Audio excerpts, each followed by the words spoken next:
Hello friends, welcome back to the new video guys and my YouTube channel guys. Today friends we are going to talk about guys Infinix phone setting guys, and today video title is guys glide tapping guys. How can we disable? Friends, you don't want to use guys your phone glide tapping, so how can we disable it? Today friends I will show you. I will tell you. Friends, you don't like this glide tapping in your Infinix phone device, how can we disable guys this glide tapping setting?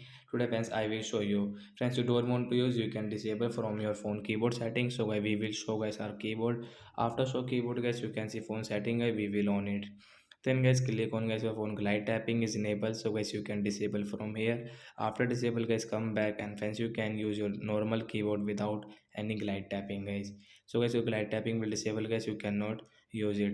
So like that guys we can disable guys Infinix phone guys phone glide tapping in keyboard setting guys. So that's it guys, thanks for watching the video.